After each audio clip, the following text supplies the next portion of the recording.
AE10 Hindi अध्याय 91 अध्याय 45 बहुत घृणित बहुत अद्भुत _2 क्लैंग उड़ते हुए दानव बीटा के तेज पंजे ने ढाल पर प्रहार किया जिससे एक सुनहरा प्रभामंडल बना लेकिन उसका विशाल शरीर अचानक अपनी जगह पर रुक गया। लॉन कोन का एलिमेंटल वोटेक्स डिवोर पूरी तरह से सक्रिय हो चुका था। बचाव के लिए डिवाइन डिफेंस टैक्टिकल ब्लॉक का इस्तेमाल करते हुए उसने पांचवें फ्लाइंग डेमन बीटा को जोर से पकड़ लिया। उसने एक और एंजल्स ब्लेसिंग डाली जो हिया होंगिन पर उतरी। इसे पाकर हिया होंगिन लगभग फूट फूट कर रोने लगे। पांचवीं रैंक का पुजारी भी पांचवीं रैंक के पुजारी के मुख्य कौशलों में से एक एंजल्स ब्लेसिंग का लगातार इस्तेमाल नहीं कर सकता था जैसा उन्होंने किया था। यह अद्भुत से भी परे था। छठा उड़ता हुआ दानव बीटा ये देखकर कि वह पांचवें से टकराने वाला है जल्दी से ऊपर चढ़ा और लॉन कोन के सिर के ऊपर से उड़ गया। ऊपर से हिया होंगिन पर उतरने की तैयारी कर रहा था। तभी कोन की छाती से एक तेज रोशनी निकली और स्पिरिट भट्टी की सफेद चमक अचानक तेज हो गई। छठा उड़ता हुआ दानव बीटा क्षण भर के लिए हवा में रुका, फिर बीच उड़ान में ही अपनी दिशा बदलकर सीधे लॉन कोन की ओर बढ़ गया। धिक्कार है, ये तो पवित्र मन बहलाव की आत्मा की भट्टी है। हिया होंगिन खुद को रोक नहीं पाया और चिल्लाया, लेकिन उसने समय बर्बाद नहीं किया। लॉन कोन द्वारा दी गई जगह और एंजल के आशीर्वाद से लगातार उबरने के कारण उसने जल्दी से अपनी सांसें वापस पा ली और उसके शूरवीर की तलवार एक बार फिर तीव्र प्रकाश में फूट पड़ी। विस्फोट का उपयोग कुछ समय के लिए नहीं किया जा सका, लेकिन डेलाइट स्लैश का उपयोग अभी भी किया जा सकता है। तलवार की चमकदार रोशनी टिमटिमा उठी और पांचवां उड़ता हुआ दानव बीटा जो लॉन कोन के कब्जे में था क्षत विक्षत हो गया। जैसे ही छठा उड़ता हुआ दानव बीटा लॉन कोन की ओर फिर से बढ़ा, उसे उसके दिव्य रक्षा सामरिक अवरोध ने रोक दिया। काय शूरवीर भले ही अन्य क्षेत्रों में उत्कृष्ट न हो, लेकिन दिव्य रक्षा सामरिक ब्लॉक की उसकी समझ पूरे शूरवीर मंदिर में बेजोड़ थी। उसके शिष्य को ये प्रतिभा स्वाभाविक रूप से विरासत में मिली थी। जैसा कि लॉन कोन ने पाया, ये रणनीति इतनी बुरी नहीं थी। पवित्र डायवर्जन स्पिरिट फनेस ने घृणा पैदा की, प्रतिद्वंद्वी ने हमला किया, दिव्य रक्षा सामरिक ब्लॉक ने बचाव किया और एलिमेंटल वोटेक्स स्पिरिट फनेस ने प्रतिद्वंद्वी को अपनी जगह पर रोके रखा। पांचवी श्रेणी के राक्षसों के लिए इससे मुक्त होना लगभग असंभव था। यद्यपि उनमें आक्रमण शक्ति की कमी थी, फिर भी उन्होंने अनेक युद्धाभ्यासों को सहजता से अंजाम दिया। घृणा उत्पन्न करना, बचाव करना तथा शत्रु को पकड़ कर रखना। दुश्मन नियंत्रण में था और दिव्य रक्षा सामरिक ब्लॉक की सुरक्षा को भेद नहीं पा रहा था। ये हिया होंगिन के लिए फायदेमंद साबित हुआ, जिसने बिना किसी प्रयास के दुश्मन को ढेर कर दिया। जब छठे फ्लाइंग डेमन बीटा को आखिरकार उसने मार डाला तो खुद हिया होंगिन भी दंग रह गए। क्या वे वाकई जीत गए? अपने ऊपर दिव्य प्रकाश की अनुभूति, एक गर्म और आरामदायक अनुभूति, देवदूत के आशीर्वाद की स्थायी शक्ति के साथ मिलकर हिया होंगिन को ऐसा महसूस कराया जैसे कि वह ल्यूमिनोसिटी का एक अद्भुत दैवीय प्राणी था जिसकी लगातार ल्यूमिनोसिटी द्वारा देखभाल की जा रही थी। लॉन कोन अभी भी तरोताजा लग रहा था, बस मानसिक रूप से थोड़ा थका हुआ था। अब उसे समझ आ गया था कि एलिमेंटल वोटेक्स स्पिरिट फनेस युद्ध में क्या फायदे पहुंचाता है। जब तक प्रतिद्वंद्वी की शक्ति का विस्फोट उसकी अवशोषण सीमा से ज्यादा नहीं होता, तब तक दुश्मन उसे बस पूरक शक्ति प्रदान कर रहे थे। अपनी कम आध्यात्मिक शक्ति के बावजूद दिव्य रक्षा सामरिक अवरोध की मजबूत रक्षात्मक क्षमता के साथ पांचवी रैंक का प्रतिद्वंद्वी शायद ही उसकी रक्षा को भेद पाएगा। अच्छा भाई, अब से हम एक जोड़ी हैं। हिया होंगिन ने जल्दी से लॉन कोन की गर्दन के चारों ओर अपनी बाहें डाल दी और प्रसन्नता से कहा, अगर साधना का स्तर कम होता तो क्या होता? कौन कह सकता था कि वे उसी स्तर की लड़ाई में लॉन कोन की रक्षा को आसानी से भेद सकते हैं। अगर रक्षा नहीं तोड़ी जा सकती तो उसके साथ फंसने के लिए तैयार रहो। उसकी स्पिरिट भट्टी की भक्षण क्षमता घिनौनी थी, नहीं अद्भुत थी। गर्जना, तभी एक गहरी गर्जना गूंजी। हिया होंगिन और लॉन कोन दोनों के चेहरे बदल गए और लॉन कोन शिकायत करने से खुद को नहीं रोक सका, क्या वे हमें कभी आराम नहीं देते? हिया होंगिन ने कड़वी मुस्कान देते हुए कहा, यह एक परीक्षा है। हम क्या करें? लॉन कोन ने कहा, पहले चलो पहाड़ी पर चढ़कर देखते हैं। दोनों तेजी से ढलान पर चढ़ते गए, लेकिन जब उन्होंने दुश्मन को अपनी ओर आते देखा तो गहरी सांस लेने से खुद को रोक नहीं पाए। उन्हें एहसास हुआ कि उनकी परीक्षा यही रुकने वाली है। लांग डांग और मेंगलू कंधे से कंधा मिलाकर खड़े थे और दूर से धीरे धीरे आ रहे दुश्मन को घूर रहे थे। दोनों की आंखें गंभीर होती जा रही थीं। ये राक्षस जनजाति के सदस्यों के उदाहरण थे जो इंसानों से काफी मिलते जुलते थे। इस समूह में सबसे आगे 3 प्राणी थे जिनकी लंबाई 4 मीटर से ज्यादा थी और उनका पूरा शरीर गहरे लाल रंग की त्वचा से ढका हुआ था। उनके हाथों में 2 मीटर लंबे विशाल कांटे थे। उनके पीछे उसी जनजाति के 12 सदस्य लगभग 3 मीटर ऊंचे खड़े थे। उनकी आंखें रक्त सी लाल थीं और उनकी त्वचा रात की तरह काली। नीचे उनके सैकड़ों साथी थे जिनकी ऊंचाई 2 मीटर थी, जिनकी त्वचा भी काली और पंजे नुकीले थे। हालांकि पिछले झुंड के विपरीत उनकी आंखें रक्त लाल नहीं थीं। पागल दानवों का कबीला, उनकी लाल आंखें उन्हें चौथी श्रेणी के रक्तपिपासु उन्मत्त राक्षसों के रूप में पहचानती हैं। वे क्रूरता से लड़ते हैं और मौत से नहीं डरते। आगे की ओर खड़े 3 लोग इस कबीले के सबसे शक्तिशाली छठी श्रेणी के लाल रक्त वाले उन्मत्त राक्षसों का प्रतिनिधित्व करते हैं। हम मुसीबत में हैं। मेंगलू की गर्मजोशी भरी आवाज में गंभीरता के भाव थे। छठी रैंक, उनमें से 3 और उनके साथ ढेर सारे अधीनस्थ। ये स्पष्ट था कि यह काम नए छात्रों के लिए नहीं बनाया गया था। बोलते हुए मेंगलू ने लॉन्ग डान की ओर मुंह किया, जो पीछे हटकर उसके पीछे छिप गया था। वह नवजात हिरण की तरह नम्र लग रहा था।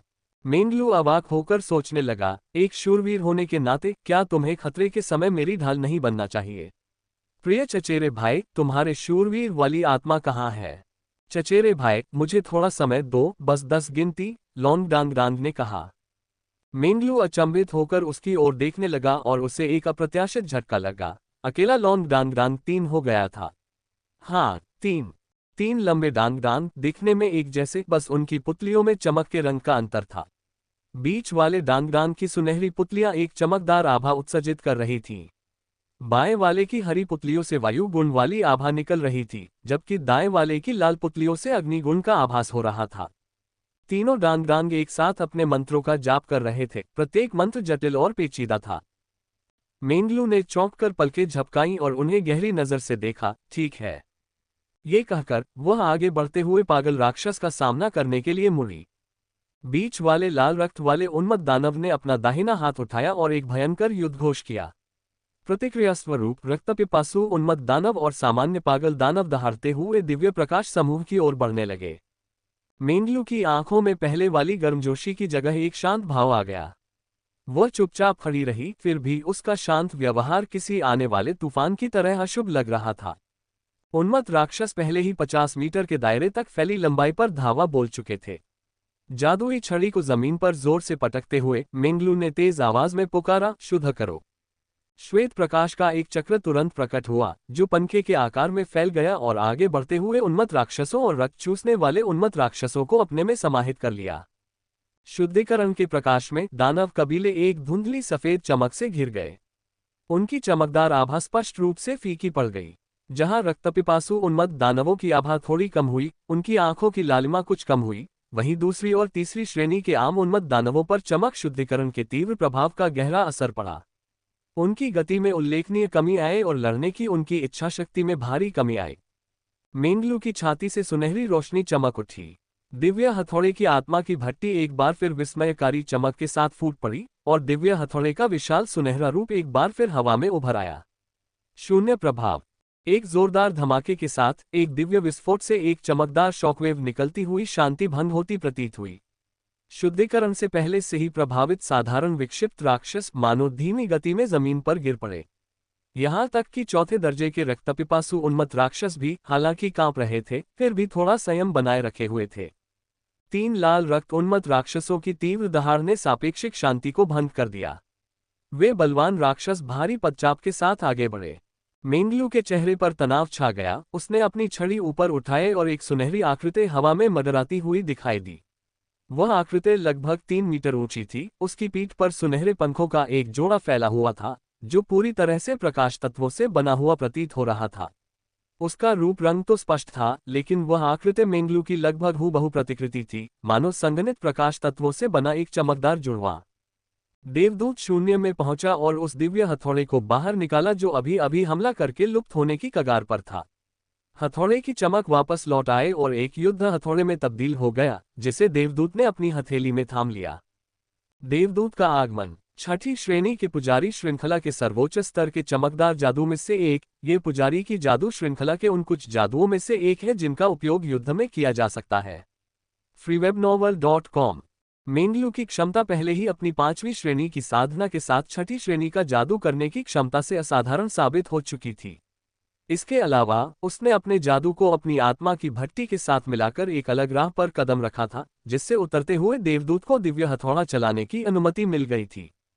धमाका! देवदूत आकाश से उतरा और उसके हाथ में मौजूद ठोस दिव्य हथौड़ा तुरंत नीचे गिरा। ठोस दिव्य हथौड़ा अतुलनीय रूप से विशाल वेग से भरा हुआ शक्तिशाली बल के साथ फट पड़ा। एक क्षण में ऐसा लगा मानो पूरा आकाश और पृथ्वी कांप उठे। लगभग 1 दर्जन रक्तपिपासु उन्मत्त राक्षस एक साथ नष्ट हो गए। जो पास में थे वे देवदूत और दिव्य हथौड़े की प्रचंड दिव्य ऊर्जा से सीधे शुद्ध हो गए। यहां तक कि 3 लाल रक्तपिपासु उन्मत्त राक्षसों की गति भी क्षण भर के लिए रुक गई। हालांकि उन्हें पागल राक्षस इसलिए कहा जाता था क्योंकि वे मौत के सामने निडर थे। थोड़ी देर रुकने के बाद 6ठी श्रेणी के 3 पागल राक्षसों ने फिर से हमला बोल दिया। उसी क्षण आकाश का रंग अचानक बदल गया। दिव्य प्रकाश समूह के भीतर 3 चमकें एक साथ आकाश में उठी। सुनहरी, नीली और लाल रोशनियां हवा में एक दूसरे से गुंथ गईं। आकाश तीव्रता से कांप उठा और इस विशाल भूमि का दमनकारी वातावरण तीव्र ऊर्जा उतार चढ़ाव के कारण एक विस्फोट के कगार पर पहुंच गया। मेंगलू ने मुड़कर नहीं देखा, लेकिन उसके चेहरे पर हैरानी के भाव उभर आए थे। अगले ही पल आसमान सुनहरे और लाल रंग में बदल गया। धमाका! दिव्य हथौड़ा वाला देवदूत अब तक 3 लाल रक्त उन्मत्त राक्षसों से टकरा चुका था। दिव्य हथौड़े के मानसिक भय और देवदूत की पवित्र शक्ति दोनों का उपयोग करते हुए उन्होंने तीनों लाल रक्त उन्मत्त राक्षसों को अकेले ही रोक लिया, जिससे वे लगातार पीछे हटते रहे। इस समय आकाश में चमकदार पूंछों के साथ प्रकाश के कई सुनहरे और लाल गोले गिरने शुरू हो गए थे। इस तीव्र गर्जना और तेज रोशनी ने इस विशाल धरती के सभी विविध तत्वों को उन्माद में डाल दिया। प्रकाश, अग्नि और वायु 3 विशेषज्ञता वाला मिश्रित जादू, उल्कापिंड अग्नि वर्षा। वे ऊर्जा के गोले थे जो पूरी तरह से प्रकाश और अग्नि तत्वों से संघनित थे और प्रत्येक का व्यास 1 मीटर से भी ज्यादा था। जैसे ही ये असंख्य ऊर्जा गोले आकाश से नीचे उतरे, परिस्थितियां एक ऐसे दृश्य की तरह बन गईं जहां आकाश और पृथ्वी का रंग बदल गया और सूर्य और चंद्रमा ने अपनी रोशनी खो दी। देवदूत से लड़ रहे 3 लाल रक्त उन्मत्त राक्षसों ने लगभग एक साथ अपने सिर ऊपर उठाकर आकाश की ओर देखा। उनकी रक्तम आंखों में स्वर्गीय शक्ति का जादू झलक रहा था, जिससे ये तीनों लाल रक्त उन्मत्त राक्षस तुरंत पागल हो गए। उनकी दहाड़ के बीच उनके शरीर फिर से फूल गए। रक्तपिपासु उन्मत्त राक्षस जो उड़ गए थे लेकिन मारे नहीं गए थे, भी एक के बाद एक रक्तपिपासु अवस्था में प्रवेश कर गए और चारों दिशाओं से उन्मत्त होकर दिव्य प्रकाश व्यूह रचना की ओर आक्रमण करने लगे। देवदूत एक निडर, लापरवाह उन्मत्त राक्षस से उलझ गया, जबकि अन्य 2 लाल रक्त उन्मत्त राक्षस दोनों ओर से उसे घेरने की कोशिश कर रहे थे। अनगिनत रक्तपिपासु उन्मत्त राक्षसों ने भी ऐसा ही किया। मेंगलू ने अपनी जादुई छड़ी फिर से जमीन पर पटक दी और अगले ही पल उसकी छाती के सामने एक गोलाकार सफेद आत्मा की भट्टी प्रकट हुई। इसके तुरंत बाद दिव्य प्रकाश समूह से सफेद प्रकाश का एक चमकदार गोला बाहर की ओर फूट पड़ा।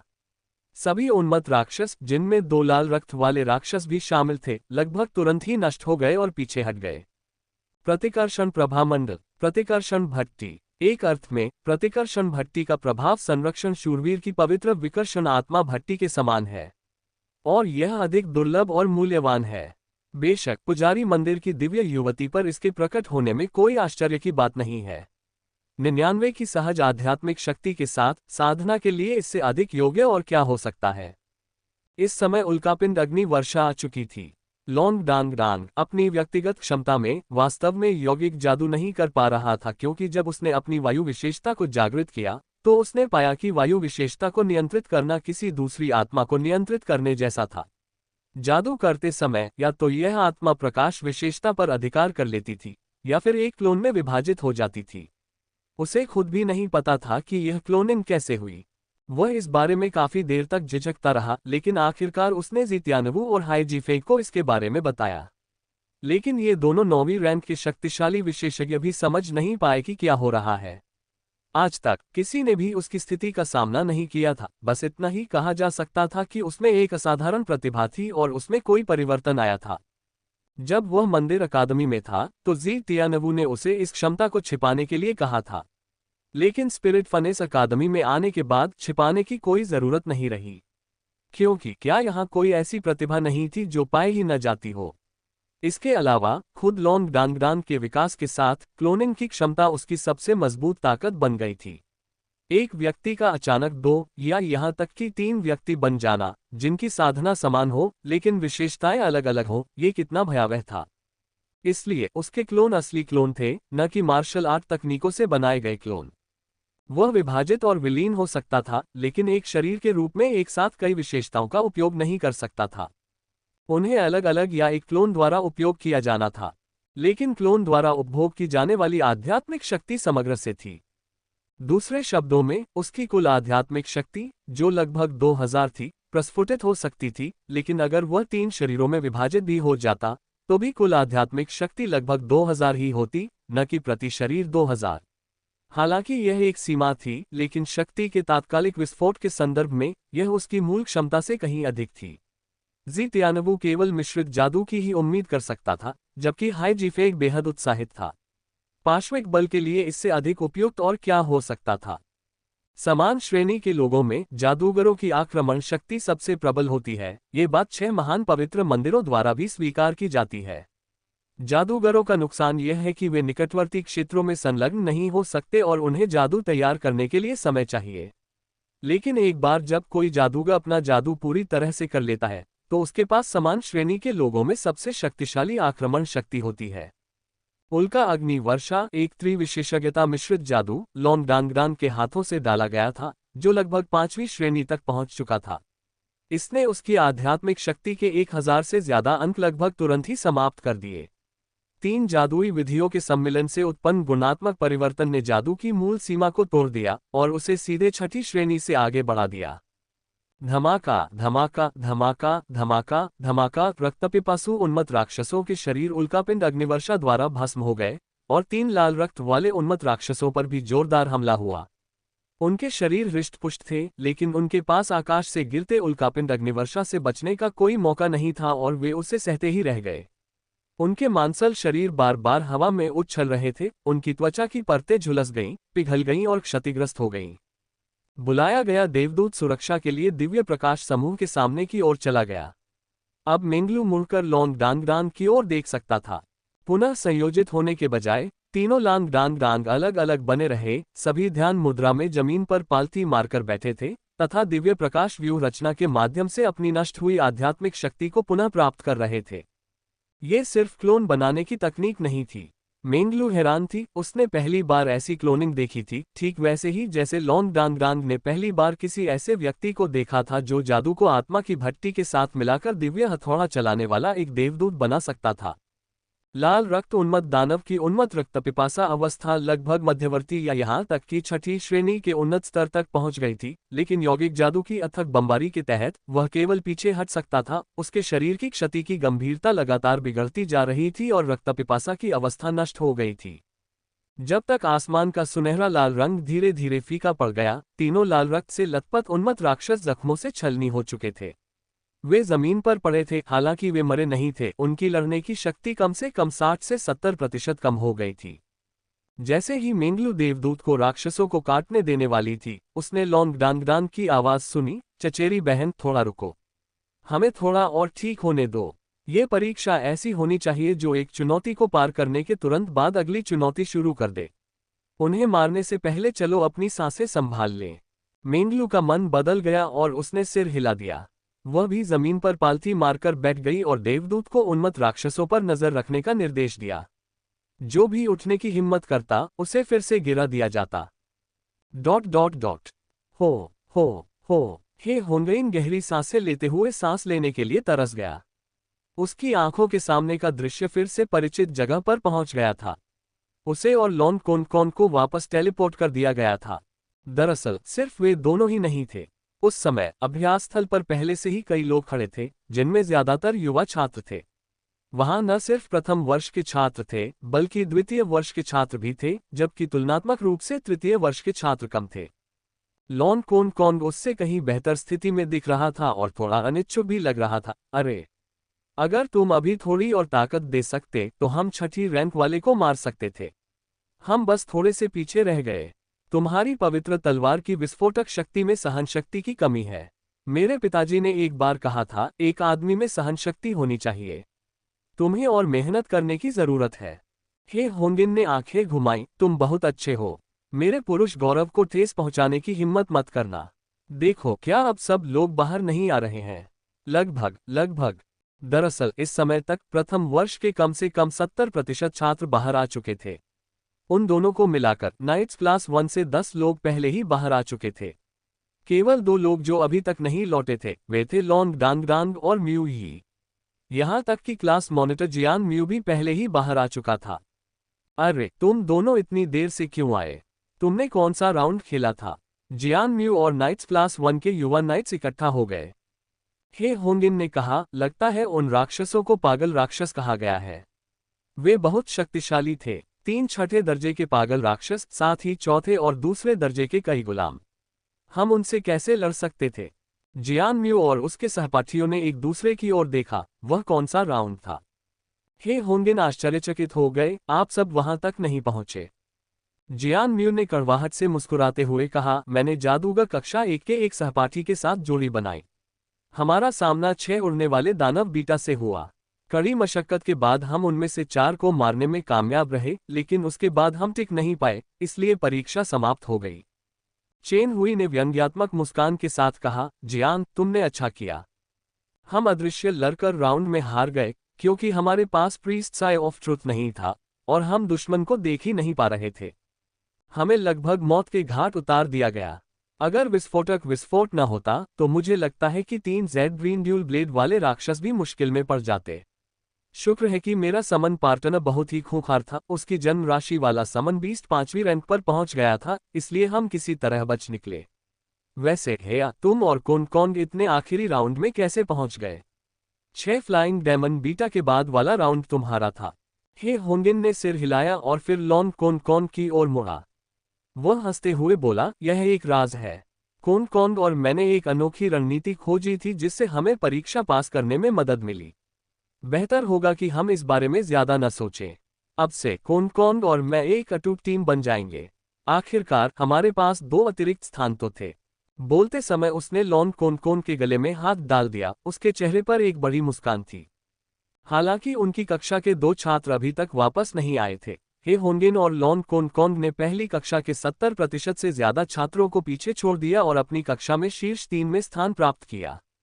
ये उपलब्धियां उसकी शुरुआती उम्मीदों से कहीं ज्यादा प्रभावशाली थीं। कौन के साथ जोड़ी बनाने के बाद उसे एहसास हुआ कि वह कितना जरूरी है। इस मूल्यांकन के दौरान हे होंगिन को अत्यधिक संतुष्टि का अनुभव हुआ। कौन के बिना वह अपनी पवित्र तलवार की शक्ति को एक बार भी प्रकट करने में भाग्यशाली होता। लेकिन कौन की मदद से उसने निश्चित रूप से अपनी युद्ध शक्ति का 100% से भी ज्यादा प्रयोग किया। यह अवर्णनीय रूप से अद्भुत था। अरे बुर्रे, इतनी सहजता से बात मत करो। किसने कहा कि मैं तुम्हारा स्थायी साथी हूं? अगर मुझे कोई स्थायी साथी मिला तो वह लड़की ही होगी। लॉन कौन ने पलटकर जवाब दिया, फिर भी उसका अहंकार तुरंत सतह पर आ गया। बूढ़े, मान लो मैं बेकार हूं या नहीं? हे होंगिन ने सही उत्तर दिया, यदि कोई भी आपको फिर से नीची नजर से देखेगा तो उसे मुझसे निपटना होगा। इस जोड़ी ने अपने किशोर शूरवीरों के समूह को काफी हैरान कर दिया। जियान म्यू ने कहा, आप लोगों ने इस राउंड में राक्षस जनजाति के 3 छठे रैंक के सदस्यों को बाहर कर दिया। ये स्तर हम प्रथम वर्ष के छात्रों के लिए पास करना असंभव लगता है। ये बहुत कठिन है। लॉन कौन ने जवाब दिया, क्या अभी भी बहुत से लोग नहीं हैं जो वापस नहीं आए हैं? हो सकता है कि उनमें से कुछ पास हो जाएं। जैसे ही उसने बोलना समाप्त किया, नीचे चौक में प्रकाश की तरंगें लगातार टिमटिमाने लगी और कई और छात्र वापस आ गए। जाहिर है उन्हें बाहर कर दिया गया था। समय के हिसाब से वे ज्यादा से ज्यादा पागल राक्षस की अवस्था तक पहुंच गए होंगे। म्यू ई को भी उस समय वापस टेलीपोर्ट कर दिया गया था। एक पीले चेहरे के साथ वह फर्श पर बैठ गया। 6ठी रैंक का लाल रक्त पागल दानव बहुत मजबूत था। मैं इसे अपनी पवित्र तलवार से खरोंच भी नहीं सकता था। सभी ने विवरण जानने के लिए पूछताछ की और पता चला कि उसे एक छात्र पुजारी के साथ जोड़ा गया था।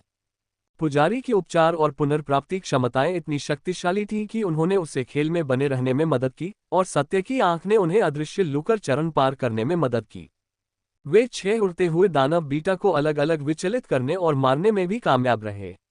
हालांकि जब 6ठे दर्जे के लाल रक्त वाले पागल दानव का सामना हुआ तो वे ज्यादा देर तक नहीं टिक पाए। उनका स्कोर लॉन्ग कोंग और हे होंगिन के बराबर होना चाहिए। वे ज्यादा देर तक टिके रहे क्योंकि उन्होंने पहले उड़ते हुए दानव बीटा से निपटने में ज्यादा समय बिताया था। चेन हुई ने कहा, केवल क्लास मॉनिटर जियान म्यू वापस नहीं आया है। क्या आपको लगता है कि वह और देवी इस चरण को पार कर सकते हैं? परम गुप्त।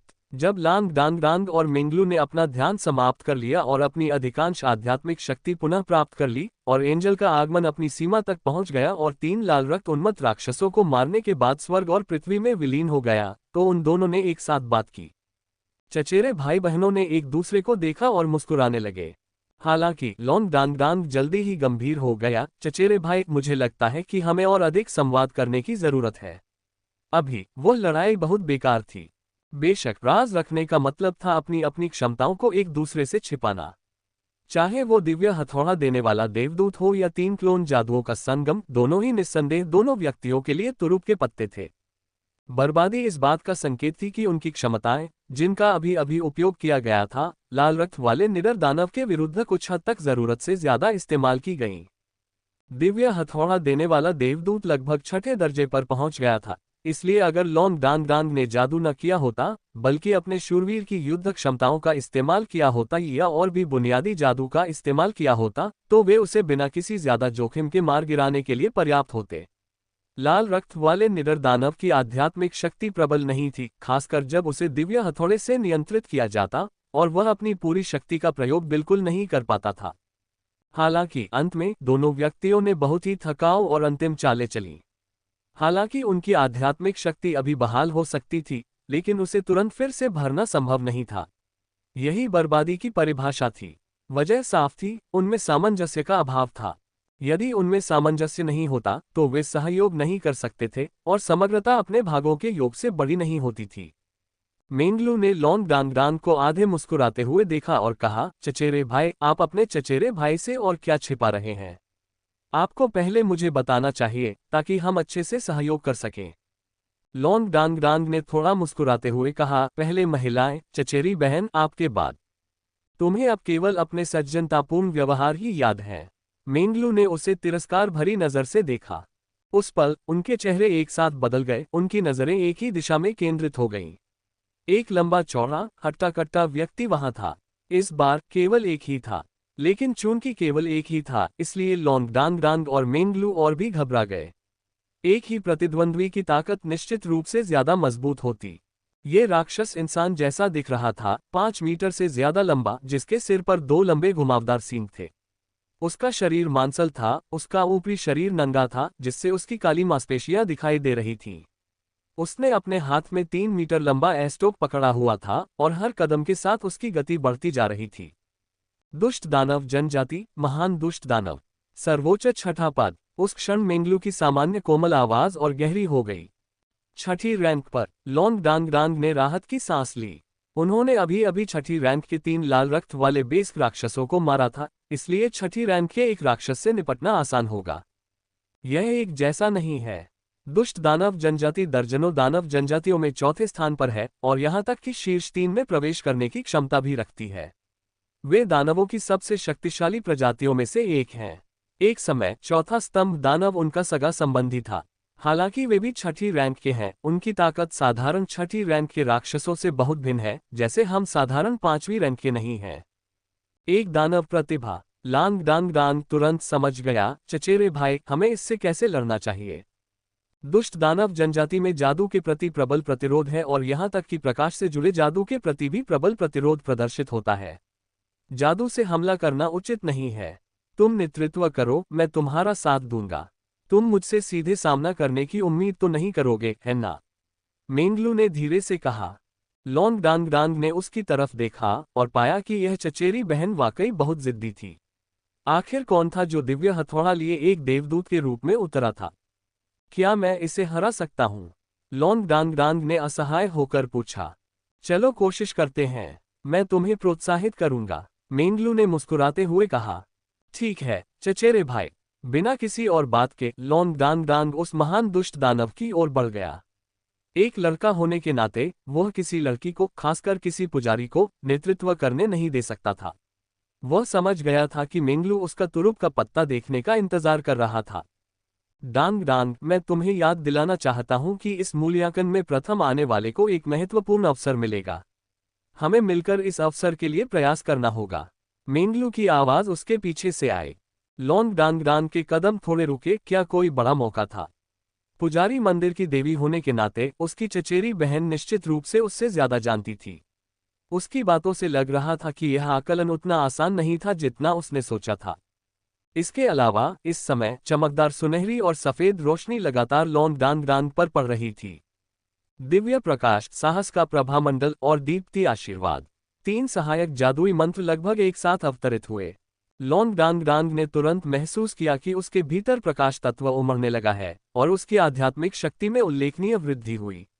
यहाँ तक कि उसकी आध्यात्मिक शक्ति और युद्ध शक्ति में भी उल्लेखनीय वृद्धि हुई। इस बात से इनकार नहीं किया जा सकता था कि एक देवी के पुजारी कौशल सामान्य 5वीं श्रेणी के पुजारियों से अतुलनीय थे। 5वीं रैंक का पुजारी, जिसे बिशप भी कहा जाता है, पुजारी मंदिर में एक क्षेत्र का सच्चा देखभालकर्ता होता है। freewebnovel.com। बूम! लॉन्ग डांग डांग के शरीर से सुनहरी रोशनी फूट पड़ी। विस्फोटक विस्फोट! वह अभी 5वीं रैंक की दहलीज पर ही पहुंचा था, इसलिए उसे अपने और सामने खड़े महादुष्ट दानव के बीच की दूरी का पूरा अंदाजा था। बिना किसी हिचकिचाहट के उसने तुरंत विस्फोटक विस्फोट का इस्तेमाल किया। तभी, यद्यपि महान दुष्ट दानव अभी भी 100 मीटर से अधिक दूरी पर था, फिर भी उसका शरीर अचानक फड़कने लगा। खतरे की एक मजबूत भावना लगभग तुरंत उतर आई और बिना किसी हिचकिचाहट के लॉन्ग डांग डांग ने अपनी 2 तलवारें उसके सामने पार कर दी। दिव्य रक्षा सामरिक ब्लॉक। बूम! अगले ही पल उस 3 मीटर के एस्टोक ने अपनी पार की हुई तलवारों पर वार कर दिया था। प्रकाश के प्रतिशोध की चमकदार सुनहरी चमक तुरंत चमक उठी। हालांकि दानव के उस विस्फोटक प्रहार से लॉन्ग डांग डांग का शरीर पीछे की ओर गिर गया। ये जानते हुए कि विस्फोटक विस्फोट अवस्था में उसकी आध्यात्मिक शक्ति लगभग 5000 के आसपास थी और साथ ही दिव्य रक्षा सामरिक अवरोध से लगभग तिगुनी रक्षात्मक शक्ति भी, उसे उच्च स्तरीय 6ठी रैंक के विरोधियों का सीधा सामना करने के लिए उपयुक्त माना जा सकता था। हालांकि वह फिर भी राक्षस के विस्फोटक प्रहार से पीछे हट गया। अपनी भुजाओं को सुन्न और छाती में घुटन महसूस करते हुए लॉन्ग डांग डांग ने बासी हवा को मुंह में भर लिया और हवा में कलाबाजी करने और जमीन पर उतरने के बाद बड़ी मुश्किल से खुद को संभाल पाया। लेकिन इस समय महादुष्ट दानव की आकृति दिव्य प्रकाश आध्यात्मिक समूह के सामने पहुंच चुकी थी। वह चीज अविश्वसनीय रूप से तेज थी। उस विशालकाय शरीर की असाधारण गति ने उसे अचंभित कर दिया था। उसकी पीठ पर लगे 2 राक्षसी पंख केवल एक बार ही फड़फड़ाए थे। जैसा कि मेंगलू ने कहा, राक्षस जनजाति की 6ठी रैंक और सामान्य 6ठी रैंक एक ही अवधारणा नहीं है। चचेरी बहन, मुझे बचा लो! मेंगलू चिल्लाए, लेकिन उसकी छाती पर लगभग एक साथ 2 आत्मा की भट्टियां प्रकट हुईं। और इसी क्षण लॉन्ग डांग डांग की छाती से एक तेज रोशनी चमकी। महादुष्ट दानव, जिसने पहले ही अपना एस्टोक उठा लिया था, हवा में ही रुक गया, अचानक घूम गया और अपनी दिशा में देखने लगा। तभी सफेद रोशनी टिमटिमाने लगी। हाँ, पवित्र मन बहलाव आत्मा भट्टी! अपने सामने महादुष्ट दानव को देखकर मेंगलू ने भी राहत की सांस ली। ऐसी दुष्ट शक्ति ने उसे भी भयभीत कर दिया था और वह पूरी तरह से विस्फोट के लिए तैयार थी। पवित्र विप्थन आत्मा भट्टी का पवित्र विप्थन शूरवीरों और उनके साथियों के लिए सबसे सुकून देने वाली उपस्थिति थी। महादुष्ट दानव से कुछ ही मीटर की दूरी पर खड़ी मेंगलू ने अपना जादुई डंडा उठाया और एक उपचारात्मक प्रकाश लॉन्ग डांग डांग पर पड़ा। लॉन्ग डांग डांग की छाती में बेचैनी थोड़ी कम हो गई और परिणामस्वरूप उसकी आंखें अधिक गंभीर हो गईं। चचेरे भाई, क्या आप एंजल्स ब्लेसिंग जानते हैं? लॉन्ग डांग डांग ने पूछा। महान दुष्ट दानव पहले ही घूम चुका था। उसके राक्षसी पंख अचानक फड़फड़ाए और वह एक पल में लॉन्ग डांग डांग की ओर बढ़ गया। इस बार तैयार लॉन्ग डांग डांग इतना निष्क्रिय नहीं था। उसका शरीर थोड़ा हिला और उसने काया शूरवीर का स्लाइड स्टेप क्लोन किया। महान दुष्ट दानव क्षण भर के लिए हवा में झिझका। अगले ही पल वह लॉन्ग डांग डांग के पास से गुजर गया। मैं ये कर सकता हूँ, मेंगलू ने उत्तर दिया। मेरे लिए 3 तैयार करो, लॉन्ग डांग डांग ने स्पष्ट रूप से अनुरोध किया। अगले ही पल लॉन्ग डांग डांग, जो महादुष्ट दानव के हमले से बच निकला था, अचानक 3 टुकड़ों में बंट गया। ठीक वैसे ही जैसे उसने पहले भी यौगिक जादू किया था, लेकिन इस बार तीनों लॉन्ग डांग डांगों के हाथों में एक एक शूरवीर की तलवार थी। शूरवीर के विश्वास के लिए, तीनों लॉन्ग डांग डांग ने एक साथ कहा। तुम मेरा तुरुप का पत्ता देखना चाहते थे, चचेरे भाई? ठीक है, चलो तुम्हें दिखाते हैं। एक पल में तीनों लोंगडांगडांग की आंखें बदल गईं, एक अतुलनीय उत्साह से भर गईं। इस क्षण मेंगलू को लोंगडांगडांग का कद बढ़ता हुआ दिखाई दिया और उससे एक भयावह आभा फूट पड़ी। महान दुष्ट दानव भी उसकी आभा से प्रभावित हुआ तथा उसकी गति थोड़ी रुक गई। और इसी क्षण तीनों लोंगडांगडांग से एक धधकती ज्वाला फूट पड़ी। हाँ, आग। सुनहरी लपटें, लाल लपटें और नीली लपटें। मेंगलू आश्चर्यचकित रह गई और अगले ही पल उसकी खूबसूरत आंखें चौड़ी हो गईं। शूरवीर का विश्वास क्या है? लोंगडांगडांग को ये कौशल सिखाते समय रेकलेस नाइट हाई जिफेंग ने एक बार उनसे ये प्रश्न पूछा था। त्याग करना। दहाड़ के बीच लोंगडांगडांग का आभामंडल आश्चर्यजनक गति से फूट पड़ा। उसने लगभग तुरंत ही छठी रैंक की दहलीज पार कर ली। हाँ, छठी रैंक, क्योंकि जब तक वह आग की लपटों में गिरा तब तक वह 5वीं रैंक से ऊपर पहुंच चुका था। इंसानों, अपनों और अपने दिल में बसी हर चीज की रक्षा के लिए शूरवीर अपना सब कुछ कुर्बान कर सकते हैं। यही शूरवीर के बलिदान की भावना है और यही शूरवीर का सच्चा विश्वास भी है। हर पेशे का अपना एक मूल आधार होता है। जादूगर बुद्धिमत्ता का प्रतिनिधित्व करते हैं, पुजारी दयालुता का, योद्धा बहादुरी का, समनकर्ता ईमानदारी का, हत्यारे लचीलेपन का और शूरवीर बलिदान की भावना का प्रतिनिधित्व करते हैं। जो शूरवीर अपने विश्वास के लिए बलिदान देने को तैयार नहीं है, वह कभी भी शूरवीरता का सार नहीं समझ पाएगा। बलिदान, यही तो हाई जिफेंग इन दिनों लोंगडांगडांग को सिखा रहा है। रेकलेस नाइट का बलिदान दूसरे शूरवीरों से अलग है, उसका बलिदान ज्यादा गहन है, ये बर्स्ट अवस्था में एक बलिदान है। अगर वह कम समय में प्रतिद्वंद्वी को हरा नहीं पाता तो ये सचमुच एक बलिदान होगा। लोंगडांगडांग का आभामंडल कई गुना बढ़ गया और ऊपर की ओर बढ़ गया। महान दुष्ट दानव ने अपनी रक्षा के लिए अपने एस्टोक का सहारा भी लिया।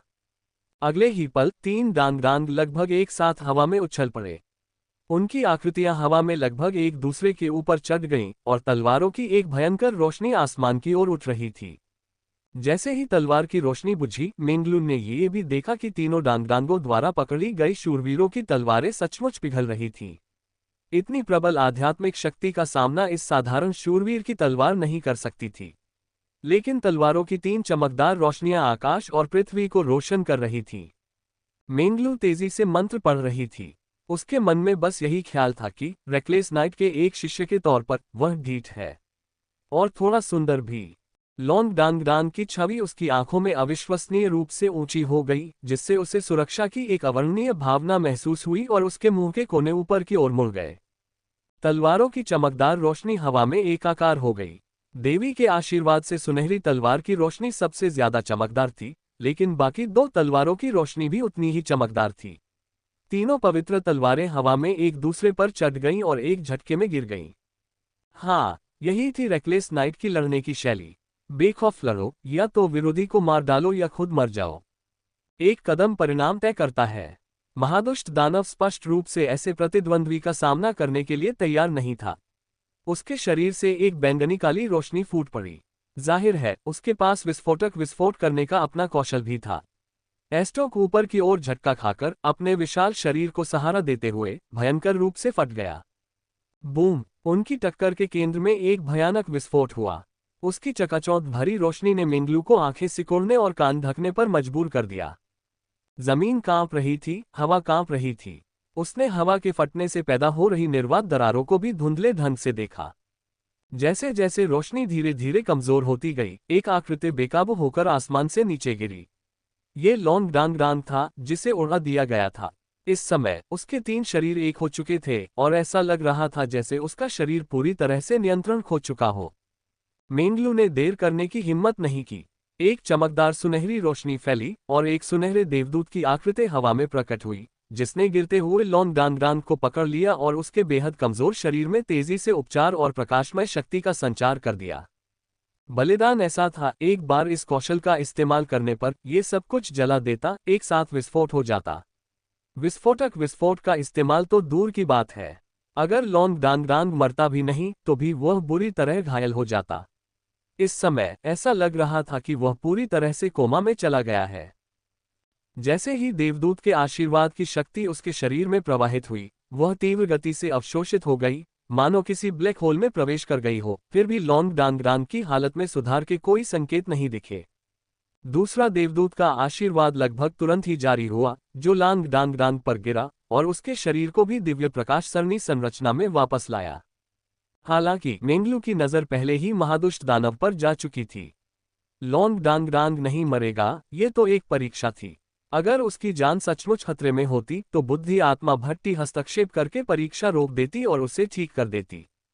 महादुष्ट दानव की लंबी आकृति अभी भी वहीं खड़ी थी, अपना एस्टोक उठाए हुए, बिल्कुल एक मूर्ति की तरह। लगभग 10 सेकंड के बाद उसके हाथ में एस्टोक में दरारें दिखाई देने लगीं। ये दरारें उसकी बाह तक, फिर उसके धड़ तक और अंततः उसके पूरे शरीर तक फैल गईं। अंत में यह एक जोरदार धमाके के साथ ढह गया। वे परीक्षण में सफल हो गए। विस्फोट, बलिदान, 3 पवित्र तलवारें। मेंगलू की सहायता से लांग डांग डांग ने वास्तव में शिखर छठे रैंक पर एक महान दुष्ट दानव को मार डाला था। अपने सामने लेटे लॉन्ग डांग डांग को देखते हुए मेंगलू बुदबुदाई, चचेरी बहन, तुम सच में बहुत ताकतवर हो। जितना मैंने सोचा था उससे भी ज्यादा ताकतवर। हाँ, तुम मेरे लायक हो। लगता है अब से मैं तुम पर भरोसा कर सकती हूँ। बहुत अच्छा, बहुत अच्छा। दादाजी की नज़र बहुत अच्छी है। मैंने तुम्हारा तुरुप का पत्ता देख लिया है। तुम्हारी चचेरी बहन अपनी बात रखती है। अब समय है कि तुम मेरा तुरुप का पत्ता देखो। बेशक अगर तुम देखना नहीं चाहती तो मुझे दोष मत देना, मेरी प्यारी चचेरी बहन। ये कहते हुए उसने लॉन्ग डांग डांग पर तीसरा देवदूत का आशीर्वाद छोड़ दिया। लगातार 3 देवदूत के आशीर्वाद छोड़ने के बावजूद ऐसा लग रहा था कि उसने बहुत कम ऊर्जा खर्च की है। पहली बार मेंगलू की नजरें एकाग्र और गंभीर हो गईं। अपनी जादुई छड़ी ऊपर उठाते हुए उसने धीरे से आंखें बंद की और एक जटिल मंत्र बुदबुदाया। उसके माथे पर सूरज जैसी एक चमकदार सुनहरी रोशनी धीरे धीरे चमक उठी। वह सुनहरी रोशनी एक बीज की तरह मूर्त लग रही थी। जैसे जैसे उसके माथे पर सुनहरी रोशनी खिली, सुनहरा बीज और भी साफ होता गया। मेंगलू का शरीर धीरे धीरे जमीन से ऊपर तैरने लगा और 1 मीटर ऊपर पहुंचने पर ही रुका। जैसे एक विशाल सागर में सभी नदियां समा जाती हैं, वैसे ही आकाश में दिव्य प्रकाश श्रृंखला से आकर्षित होकर प्रकाश तत्व उसके शरीर पर तेजी से एकत्रित हुए और धीरे धीरे उसका पूरा शरीर सोने में बदल गया। मेंगलू का आभामंडल बढ़ता गया और उसके शरीर से पवित्र संवेदनाएं और भी प्रबल और निरंतर होने लगीं। उसका पूरा शरीर धीरे धीरे स्वर्णिम हो गया, जबकि उसका मंत्र धीमा और स्थिर रहा। उसकी आंखों की कोमलता गायब हो गई और उसकी जगह गंभीरता और भव्यता ने ले ली। दूर से 3 आकृतियां उभरने लगीं। वे 6 मीटर से ज्यादा ऊंचे 3 जीव थे। उनके शरीर में आग की लपटें उठ रही थीं और वे चट्टानों के टुकड़ों जैसे लग रहे थे। छठी रैंक की चोटी, ज्वलंत राक्षस कठपुतलियां। मेंगलू की पुतलियां थोड़ी सिकुड़ गईं। उसकी शक्तियां गहरे अंधकार गुण वाले दानव कबीले के विरुद्ध सबसे प्रभावी थीं। अगर उसके प्रतिद्वंद्वी अंधकार गुण वाले होते तो वह अपेक्षाकृत बेहतर ढंग से उनका सामना कर सकती थी। लेकिन ये ज्वलंत दानव कठपुतलियां मूलतः अग्नि थीं और हालांकि व्यक्तिगत युद्ध स्तर पर वे महादुष्ट दानव से थोड़ी कमजोर थीं, फिर भी छठे क्रम के शिखर पर उनमें से 3 थीं। साथ ही ज्वलंत दानव कठपुतलियों की विस्फोट शक्ति अत्यंत प्रबल थी। विशाल भूमि पर स्वर्णिम प्रकाश स्तंभ इतना स्पष्ट था कि उसने 3 ज्वलंत राक्षस कठपुतलियों का ध्यान लगभग तुरंत ही आकर्षित कर लिया। दहाड़, क्रोध से भरी दहाड़ें कानों को बहरा कर देने वाली थीं। तीनों जलती हुई राक्षस कठपुतलियों के शरीरों से एक साथ लपटें फूट पड़ीं। लपटों की फुहारों से प्रेरित होकर उनके शरीर अचानक आकाश में उठ गए और उनके चारों ओर की लपटें और भी घनी और बढ़ती गईं। लाल लपटें धीरे धीरे बदलकर नीले रंग में बदलने लगीं। अगले ही क्षण उनके शरीर 3 विशाल उल्कापिंडों की तरह दिव्य प्रकाश सरणी संरचना की दिशा में सीधे उड़ गए। इस क्षण मेंगलू की आंखें पूरी तरह सुनहरी हो गईं और उसके माथे पर बीज जैसा सुनहरा प्रकाशपुंज अचानक फूट पड़ा। नाजुक पंख फैल गए और 4 पंखों वाली एक छोटी सी सुनहरी परी में बदल गई, जिसकी ऊंचाई लगभग 10 सेंटीमीटर थी। नन्ही परी ने अपने पंख फड़फड़ाए और ऊपर की ओर तैरने लगी, जबकि मेंगलू की छाती पर दिव्य हथौड़ा आत्मा भट्टी से एक तेज रोशनी निकल रही थी। देवदूत का आगमन। मेंगलू की स्पष्ट आवाज गूंजी और उसके ऊपर 1-2 पंखों वाला देवदूत अपने पंख फैलाकर नश्वर संसार में उतर आया। आपकी कड़ी मेहनत के लिए धन्यवाद, मेंगलू ने धीरे से कहा। छोटे से 4 पंखों वाले देवदूत ने धीरे से उसकी ओर सिर हिलाया और अगले ही क्षण वह अपने पंख फड़फड़ाता हुआ आकाश में ऊपर उठा और तुरंत ही 2 पंखों वाले देवदूत में विलीन हो गया। अचानक वह भ्रामक 2 पंखों वाला देवदूत ठोस हो गया। उसका आकार थोड़ा छोटा हो गया, लेकिन धीरे धीरे देवदूत की पीठ से पंखों की एक दूसरी जोड़ी निकल आई। मेंगलू की छाती पर स्थित दिव्य हथौड़ा आत्मा भट्टी में अजीबोगरीब परिवर्तन हुए। मूल रूप से चमकती आत्मा भट्टी की सतह पर चमकदार चांदी के पैटर्न उभरने लगे। अगले ही पल एक चांदी की रोशनी आसमान की ओर उठी, एक युद्ध हथौड़े में बदल गई और 4 पंखों वाले देवदूत के हाथों में जा गिरी। 3 ज्वलंत राक्षस कठपुतलियां आकाश से निकट आती जा रही थीं। न्याय, मेंगलू ने गंभीर स्वर में आदेश दिया। 4 पंखों वाले देवदूत ने अचानक अपने पंख फड़फड़ाए, जिससे वह चांदी की रोशनी में बदल गया और 3 ज्वलंत राक्षस कठपुतलियों की ओर बढ़ने लगा। उसके हाथ में चांदी का हथौड़ा जोर से लहराने लगा। बूम! 4 पंखों वाले देवदूत और 3 ज्वलंत राक्षसी कठपुतलियों से बने अग्नि उल्कापिंडों के बीच हुई टक्कर से आकाश में एक शक्तिशाली प्रकाश और ऊर्जा का प्रघात उत्पन्न हुआ। नीचे जमीन पर भी कई बारीक दरारें पड़ गईं। freewebnovel.com। मेंगलू का चेहरा जरा पीला पड़ गया और उसका नाजुक शरीर थोड़ा कांप उठा। 4 पंखों वाला देवदूत पीछे की ओर उड़ गया, उसका शरीर कुछ ज्यादा ही मायावी हो गया था। दूसरी ओर 3 जलती हुई राक्षसी कठपुतलियां बेरहमी से जमीन पर पटक दी गईं। लपटें थोड़ी धीमी पड़ गईं, लेकिन धीरे धीरे वे भड़क उठीं। जलती हुई राक्षस कठपुतलियों के शरीर बेहद टिकाऊ थे, देवदूत के न्याय ने उन्हें पूरी तरह नष्ट नहीं किया। मेंगलू खुद को नीचे लॉन डांग की ओर देखने से रोक नहीं पाए। उसकी ताकत और शक्ति को देखते हुए पिछला महादुष्ट दानव इन 3 ज्वलंत दानव कठपुतलियों से निश्चित रूप से अधिक शक्तिशाली था, फिर भी लॉन डांग ने उसे एक ही वार में मार गिराया। उसकी चचेरी बहन की विस्फोटक शक्ति वाकई अविश्वसनीय थी। गहरी सांस लेते हुए मेंगलू की आंखों में दृढ़ संकल्प भर गया। उसका जादुई डंडा एक बार फिर ऊपर उठा हुआ था और उसके शरीर से चमकदार सुनहरी रोशनी गोलाकार रूप में फैल रही थी, प्रभामंडल के रूप में। 4 पंखों वाले देवदूत का मायावी शरीर पुनः ठोस हो गया तथा उसके हाथ में रखा चांदी का हथौड़ा धीरे धीरे सोने में परिवर्तित हो गया। शानदार! मेंगलू की आवाज पूरी दुनिया में गूंज उठी। अचानक उसके पीछे एक विशाल आकृति उभरी, जो एक मायावी प्रकाश से बनी थी।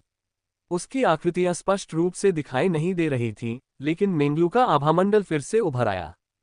पुजारी की महिमा शूरवीर के बलिदान की तरह थी, एक हताश विस्फोट जो किसी व्यक्ति को अपने जीवन के साथ शानदार ढंग से चमकने के लिए प्रेरित करता था। 4 पंखों वाली परी ने अपने पंख फड़फड़ाए और फिर से बाहर निकली, लेकिन इस बार उसकी गति काफी धीमी थी।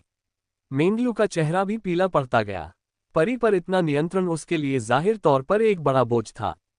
4 पंखों वाले देवदूत ने दोनों हाथों से सुनहरा हथौड़ा थामे धीरे से हथौड़े को ऊपर उठाया। तब तक 3 ज्वलंत राक्षसी कठपुतलियां फिर से उठ खड़ी हुई थीं, इस बार उड़ नहीं रही थीं, बल्कि दिव्य प्रकाश समूह की दिशा में कदम बढ़ा रही थीं। लेकिन इस क्षण मानो पूरा अंतरिक्ष मानो जम गया हो, मानो समय यहीं रुक गया हो। हवा में तैरता 4 पंखों वाला देवदूत मानो पिघलकर सुनहरे द्रव में बदल गया और सुनहरे हथौड़े में बह गया। न्याय का हथौड़ा। दिव्य हथौड़ा आत्मा भट्टी दूसरी बार विकसित हुई, जिससे न्याय का हथौड़ा बना। दिव्य हथौड़ा आत्मा भट्टी अविश्वसनीय रूप से शक्तिशाली थी। इसका मूल प्रहार समूह को आध्यात्मिक क्षति पहुंचाता था, जो अत्यंत दुर्जेय था। आत्मा भट्टी जितनी शक्तिशाली होती, उसे विकसित करना उतना ही कठिन होता।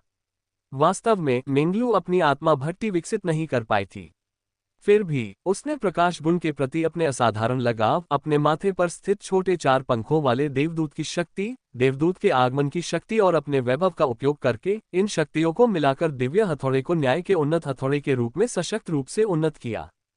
बूम! बड़ा हथौड़ा आसमान से गिरा। हमले की चपेट में आए जलते हुए राक्षसी कठपुतली का शरीर तुरंत धूल में मिल गया। बाकी 2 जलते हुए राक्षसी कठपुतलियों के शरीर उड़ गए, उनकी लपटें लगभग पूरी तरह बुझ गईं और उनके शरीर बनाने वाले पत्थर चटकने और टूटने लगे। आसमान की सारी सुनहरी रोशनी मेंगलू की ओर तुरंत लौट आए, मानो अलग अलग नदियां सागर में बह रही हों। उसने एक दबी हुई कराह भरी और आसमान से नीचे गिर पड़ी, अपनी जादुई छड़ी से बमुश्किल अपने नाजुक शरीर को संभाल पा रही थी, लेकिन उसका सुंदर चेहरा पहले ही कागज की तरह पीला पड़ चुका था। सुनहरी रोशनी चमक उठी और 4 पंखों वाला छोटा देवदूत जो पहले उसके माथे से उड़ गया था, चुपचाप वापस लौट आया और उसके माथे में गायब हो गया। हालांकि उसकी नजर बाकी 2 जलती हुई राक्षस कठपुतलियों पर टिकी थी। जब तक उनके शरीर पूरी तरह से बुझ नहीं गए, उसे यकीन नहीं था कि वे इस पड़ाव को पार कर पाएंगे।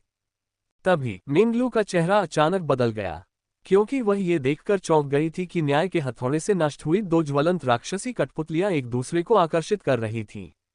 क्षतिग्रस्त हो रहे दोनों शरीर एक दूसरे से टकराए और तेजी से बड़े होकर झुक गए। हालांकि उनके शरीर अभी भी टूट रहे थे, लेकिन जब वे 100 मीटर दूर विस्फोट से जमीन पर गिरे तब भी एक हल्की लौ दिखाई दे रही थी। ये बुरी बात थी, वे मारे नहीं गए। मेंगलू को एहसास हुआ कि न्याय का हथौड़ा अंततः उसकी नियंत्रण सीमा से बाहर हो गया था, इसलिए वह इस शक्तिशाली कौशल पर पूर्ण नियंत्रण नहीं रख पाए, इसलिए इसने ज्वलंत राक्षस कठपुतलियों को पूरी तरह से नष्ट नहीं किया। इसके अलावा उसने ये भी नहीं सोचा था कि ज्वलंत राक्षस कठपुतलियां एक दूसरे में विलीन हो जाएंगी। क्या होता अगर तीनों ज्वलंत राक्षस कठपुतलियां पहले ही विलीन हो जाती? क्या वे और भी शक्तिशाली हो जाती? ये विचार उसके दिमाग में कौंध गए और दूर गिरे हुए जलते हुए राक्षस कठपुतलियों की बहुत देर तक कोई आवाज नहीं आई। क्या उन्होंने अपनी युद्ध शक्ति खो दी है? मेंगलू को थोड़ी राहत महसूस हुई। उसने अनिच्छा से अपने क्षीण शरीर को पवित्र प्रकाश आध्यात्मिक व्यूह रचना में प्रकाश तत्व को अवशोषित करने के लिए प्रेरित किया। हालांकि उसके नेतृत्व के बिना पवित्र प्रकाश व्यूह रचना की चमक काफी कमजोर हो गई और प्रकाश तत्व बहुत सीमित हो गया। मेंगलू सचमुच उस बुरी तरह घायल जलती हुई राक्षसी कठपुतली पर वार करना चाहती थी, लेकिन अब वह ऐसा नहीं कर सकती थी। उसकी आध्यात्मिक शक्ति पूरी तरह से क्षीण हो चुकी थी, और अगर उसकी इच्छा शक्ति इतनी प्रबल न होती तो वह पहले ही जमीन पर गिर चुकी होती। दूर से गिरी हुई जलती हुई राक्षसी कठपुतली आखिरकार ऊपर आ गई। उसकी ज्वाला स्पष्ट रूप से बहुत कमजोर थी और उसका शरीर बुरी तरह क्षतिग्रस्त हो गया था। जो ढांचा बचा था वह पहले की किसी भी जलती हुई राक्षसी कठपुतली जितना मजबूत नहीं था, लेकिन आखिरकार वह उठ खड़ा हुआ। मेंगलू की भौहें तन गईं। क्या वह इस मोड़ पर गिर जाएगी? ज्वलंत दानव कठपुतली ने कठिनाई से कदम उठाना शुरू कर दिया। धीरे धीरे पवित्र प्रकाश आध्यात्मिक सरणी संरचना की ओर बढ़ रहा था। इस समय मेंगलू को अपनी धड़कनें धीरे धीरे तेज होती सुनाई दे रही थीं। उसे मौत का एहसास हो रहा था। उनके बीच की दूरी कम होती जा रही थी और मेंगलू द्वारा एकत्रित किया जा रहा प्रकाश तत्व अभी भी बहुत कम था। क्या ये यहीं खत्म होने वाला था? वो सचमुच अनिच्छुक महसूस कर रही थी। उसकी और उसकी चचेरी बहन की ताकत के साथ अगर उन्होंने पहले बेहतर तालमेल बिठाया होता, ज्यादा ताकत बचाई होती और एक दूसरे का साथ दिया होता तो उन्हें इस मुकाम को पार कर जाना चाहिए था। जलती हुई राक्षसी कठपुतली करीब आ रही थी और उसकी लपटें फिर से भड़कने लगीं। आखिरकार ये जगह राक्षसी कबीले की एक नकली दुनिया थी, जहां राक्षसी कबीले की रोग मुक्ति की क्षमता बहुत प्रबल थी। जलती हुई राक्षसी कठपुतली गंभीर रूप से घायल थी, लेकिन उसके कदम अभी भी दृढ़ थे। उसने अपनी छाती से एक पत्थर निकाला, लपटें तेज थीं और उसे मेंगलू की ओर जोर से फेंक दिया।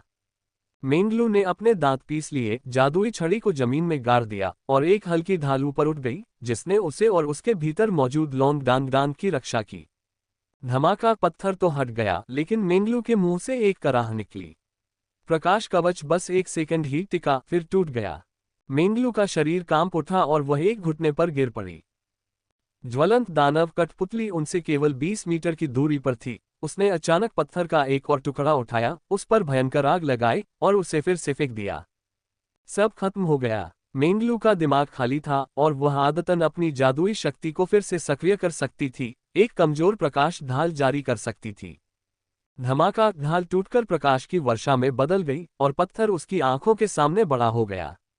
ढाल के टूटते ही मेंगलू का दिमाग सुन्न हो गया और वह झटके से पीछे की ओर गिर पड़ी। हालांकि उसी समय एक मजबूत बांह ने उसके नाजुक शरीर को जकड़ लिया और उसे जमीन पर गिरने से बचा लिया। मेंगलू के मन में आखिरी विचार आया, क्या वह जाग रहा है? बूम! धधकती आग में जलता हुआ पत्थर क्षण भर में ही फुफकारने की आवाजें करते हुए उड़ गया और उस पर लगी लपटें अविश्वसनीय रूप से बुझ गईं। लोंग डांग ने एक हाथ में मेंगलू के नाजुक शरीर को थामा हुआ था और दूसरे हाथ में एक नई शूरवीर तलवार लिए वह धीरे धीरे जमीन से उठ खड़ा हुआ। इस समय उसकी आंखें नीली चमक से चमक रही थीं। चचेरे भाई, मैंने तुम्हारा तुरुप का पत्ता देख लिया है। जैसा वादा किया था, चलो मैं तुम्हें अपना तुरुप का पत्ता दिखाता हूँ। बेशक अगर तुम इसे नहीं देखना चाहते तो इसमें मेरी कोई गलती नहीं है। मेरे प्यारे चचेरे भाई, लोंग डांग के होठों पर एक हल्की सी मुस्कान आ गई। अगले ही पल तलवार की चमक के साथ एक शानदार नीला प्रभामंडल उभर आया। ... स्पिरिट फनेस अकादमी स्क्वायर। निचली कक्षा के सभी छात्र वापस आ गए थे। छात्र जितनी देर से लौटे उन्हें उतना ही ज्यादा ध्यान मिला। यह उनकी लंबी लगन और मजबूत क्षमताओं का संकेत था। दूसरे वर्ष के सभी छात्र वापस आ गए थे। केवल तीसरे वर्ष के छात्रों के 2 समूह वापस नहीं आए थे। लेकिन जिस बात ने सभी शिक्षकों और छात्रों को चौंका दिया वही ये थी कि प्रथम वर्ष के छात्रों के 3 समूह अभी तक वापस नहीं आए थे। डीन ने पहले ही कह दिया था कि सबकी परीक्षा एक जैसी थी। हर ग्रेड एक जैसा था, चाहे कम ग्रेड हो या ज्यादा, उन्हें एक जैसे ही प्रतिद्वंदियों का सामना करना पड़ा। इस समय तक हालांकि कुछ उच्च कक्षाओं के छात्र वापस आ गए थे, याद रखें उन्हें 6-6 की टीमों में बांटा गया था। वापस लौटने वालों की संख्या अभी भी अपेक्षाकृत कम थी, लेकिन ये तथ्य कि निचली कक्षाओं में ऐसे छात्र थे जो इतने लंबे समय से वापस नहीं आए थे, वाकई आश्चर्यजनक था। दूसरे वर्ष के शिक्षकों और छात्रों के चेहरे बेहद उदास थे। तीसरे वर्ष के छात्रों से कम संख्या होना स्वाभाविक था, लेकिन दूसरे वर्ष के सभी छात्र पहले ही लौट चुके थे, तो फिर पहले वर्ष के 3 समूह अभी तक क्यों नहीं लौटे थे? यहां तक कि अभी तक न लौटे लोगों की संख्या के मामले में भी वे तीसरे वर्ष से आगे निकल गए। ऐसा कहा गया है कि प्रथम वर्ष के छात्रों का ये बैच असाधारण था और उन्होंने इस बार स्कूल व्यापी परीक्षा में वास्तव में ये कर दिखाया। निचली कक्षा के छात्र आपस में कानाफूसी कर रहे थे। सब चर्चा कर रहे थे, तुम्हारा भाई अभी तक वापस नहीं आया है, तुम्हें क्या लगता है कि वे red blood based diamond round कैसे पार कर गए? 3 चोटी के 5वें रैंक के और साथ में कई गुर्गे। तुम्हारा भाई 5वें रैंक का भी नहीं है, देवी के साथ भी, उनके लिए यह इतना आसान नहीं होता। समय के हिसाब से वे इस राउंड से ज्यादा से गुजरे होंगे। हिया होंगिन ने धीमी आवाज में लॉन कोनकोंग से कहा। लॉन कोनकोंग ने कहा, मेरा भाई एक पुराना षड्यंत्रकारी है। क्या तुम्हें लगता है कि तुमने जो देखा वो उसकी सारी ताकत है? बचपन में मैं उसे कभी सब कुछ न बताने वाला उपनाम देता था। त्योहारों पर माँ हमें खाने के लिए कैंडी देती थी। मैं अपनी कैंडी जल्दी खत्म कर लेता था, लेकिन मैं उसे हमेशा खाते हुए देखता था। जब भी मैं पूछता, वो कहता कि ये उसका आखिरी टुकड़ा है, लेकिन उसका आखिरी टुकड़ा हमेशा वही रहता था। तो फिर आपका उपनाम क्या है? हिया होंगिन ने उत्सुकता से पूछा। जानना चाहते हैं? हाँ, आपके सपनों में। लॉन्ग डांग डांग, तुम्हारे पास अभी भी कैंडी कैसे है? मैंने अपनी सारी कैंडी बहुत पहले ही खत्म कर दी थी, लॉन कोनकोन ने आश्चर्य से अपने बड़े भाई को देखते हुए कहा। मेरे पास अभी भी पहले से कुछ है, लॉन्ग डांग डांग ने लापरवाही से जवाब दिया। भाई, क्या तुम मुझे अपनी कैंडी का एक टुकड़ा दे सकते हो? लॉन कोनकोन ने शर्माते हुए पूछा। तुम मुझे केवल तभी भाई कहोगे जब तुम्हें कुछ चाहिए होगा, अन्यथा तुम मुझे केवल लॉन्ग डांग डांग कहोगे। इससे अधिक नहीं, यह आखिरी टुकड़ा है, लॉन्ग डांग डांग ने कुछ नाराज होकर उत्तर दिया। अगले दिन, भाई तुम्हारे पास अभी भी कैंडी कैसे है? आखिरी भाग। अगले दिन के बाद, भाई क्या तुमने नहीं कहा था कि आखिरी वाला ही आखिरी टुकड़ा था? ये सचमुच आखिरी टुकड़ा है। लॉन्ग डांग डांग, तुम्हें नेवर रिवील ऑल कहा जाना चाहिए। तो फिर हम तुम्हें क्या कहें? जो बेशर्मी से किसी के भी पास चला जाए, टेकन फॉर ग्रांटेड कैसा रहेगा? ... एक चमकती हुई रोशनी के साथ प्राथमिक कक्षा की तरफ 2 आकृतियां प्रकट हुईं। इसने तुरंत सबका ध्यान अपनी ओर खींचा। वह राक्षस बहुत परेशान करने वाला है। बेचारा लिटिल व्हाइट, तुम कितनी बुरी तरह मर गया। एक विलाप भरी आवाज आई। जो 2 लोग लौटे वे दरअसल समनस क्लास 1 के कई कैजुआन और असेसिन्स क्लास 1 के चूयू थे। विलाप करते कई कैजुआन और उदास चूयू साफ तौर पर ज्यादा शराब पीने की वजह से पीले पड़ गए थे। उनकी वापसी देखकर दूसरे वर्ष के छात्र स्पष्ट रूप से प्रसन्न थे, जबकि तीसरे वर्ष के छात्र थोड़ा शांत थे। स्पिरिट फनेस अकादमी में अगर तीसरे वर्ष के छात्र पहले वर्ष के छात्रों से आगे निकल जाएं, तो ये शर्मनाक होगा। अब जबकि वे बराबरी पर हैं, दोनों वर्षों के 2 समूह अभी भी वापस नहीं आए हैं। वे अभी तक नहीं लौटे। यहां तक कि मेंगलू भी नहीं लौटा। वह लॉन्ग डांग डांग प्रभावशाली है। कई कैजुआन ने चारों ओर नजर घुमाई। उसकी नजरें पहले उन प्रतिभाशाली लोगों पर टिकी थीं और उसे एहसास हुआ कि न तो जिसांग लियुइंग, न ही तांग लीगुआंग और न ही मेंगलू अभी तक वापस आए थे। बस इतना ही। चू यू का मुंह फड़क गया। वो मुड़ा और हत्यारे वर्ग 1 की ओर बढ़ गया। जाहिर है वे अन्य 2 समूहों की तरह अच्छे नहीं थे। वे महादुष्ट दानव के स्तर तक पहुंच चुके थे। हालांकि महादुष्ट दानव के साथ मरने के लिए उसने अपनी सभी अंतिम चालें आजमा ली थीं, फिर भी दानव के आकाशीय दानव विघटन ने उन दोनों को मार गिराया। कई कैजुआन का बुलाया हुआ जन्म चिन्ह वाला जानवर मारा गया। दुष्ट दानव की उच्च रक्षात्मक शक्ति एक हत्यारे के रूप में उसके लिए एक बड़ी बाधा थी। लेकिन कई कैजुआन के बुलाए हुए जानवर के चले जाने के बाद उसके पास दुष्ट दानव का सीधा सामना करने के अलावा कोई विकल्प नहीं था। लेकिन यह एक हत्यारे की ताकत नहीं थी। इसके अलावा उनका समन्वय भी उतना अच्छा नहीं था और उन्हें एक साथ कोई प्रशिक्षण भी नहीं मिला था। freewebnovel.com। वे चाहे कितने भी निराश क्यों न हो, इस तथ्य को नहीं बदल सकते थे। उनकी परीक्षा समाप्त हो चुकी थी। यान याओ संतुष्ट था। इस परीक्षा में नाइट क्लास 1 के छात्रों ने पिछली परीक्षाओं की तुलना में काफी बेहतर प्रदर्शन किया। सबसे पहले लौटने वाले समूह ज्यादातर बिना नाइट वाले थे और नाइट वाले प्रथम वर्ष के समूह एक तिहाई बाद में लौटने लगे। सबसे कम आंकी गई जोड़ी लॉन कोन कॉन्ग और हिया होंगिन ने 60 से 70% छात्रों को पछाड़कर सबको चौंका दिया। अभी भी लॉन्ग डांगडांग और मेंगलू की वापसी नहीं हुई है, जिससे पता चलता है कि नाइट्स में पहले या दूसरे स्थान पर आने की क्षमता है। अपने व्यक्तिगत प्रदर्शन के आधार पर वे आसानी से शीर्ष 4 में आ सकते हैं। यान याओ ने मन ही मन सोचा, उसे लॉन्ग डांगडांग के साथ बेहतर व्यवहार करना चाहिए। उसने वास्तव में उसका सम्मान बढ़ाया है। तभी प्रकाश की कई किरणें तेजी से चमकने लगीं। 6 लोगों के 3 समूह प्रकट हुए। तीसरे वर्ष के छात्र, जो अभी अभी आराम कर रहे थे, तुरंत घबरा गए क्योंकि इन 3 समूहों में से 2 उनकी कक्षा के थे। इसका मतलब था कि उनके पिछले 2 समूह वापस आ गए थे। पहले वर्ष से केवल एक समूह ही लौटा था। तीसरे वर्ष के छात्र पहले वर्ष की कक्षा को गौर से देख रहे थे, सोच रहे थे कि क्या उनका आखिरी समूह भी वापस आएगा। लेकिन नहीं, केवल एक ही समूह वापस आया था। प्लॉप। जिसांग लियुयंग ने अपनी जादुई छड़ी का सहारा लेकर खुद को गिरने से बमुश्किल बचाया। छोटे गुलाबी बालों वाली एक लड़की, लुओ शियाओ, जो पहले लौट आई थी, जल्दी से उसे सहारा देने के लिए आगे बढ़ी। तांग लीगुआन की हालत भी कुछ बेहतर नहीं थी और वह भारी सांस लेते हुए जमीन पर गिर पड़ा। लुओ जियाओ ने फुसफुसाते हुए कहा, किस राक्षस ने तुम लोगों को बाहर निकाल दिया? जिसांग लियुयंग ने भौहें चढ़ाते हुए जवाब दिया, 7वीं रैंक। 3 ज्वलंत राक्षस कठपुतलियां एक में विलीन हो गईं, जिससे 7वीं रैंक की ज्वलंत राक्षस कठपुतली बन गई। हमने कड़ी लड़ाई के बाद इसे तोड़ दिया, लेकिन वे अलग अलग लड़ सकते थे और बेहद दृढ़ थे। हम 2 को मारने में कामयाब रहे, लेकिन अंततः हम जीत नहीं सके। 7वें रैंक के बारे में सुनकर आसपास के लोग स्तब्ध रह गए। पहले साल की क्लास टीचर तो सिर्फ 7वें रैंक की थी।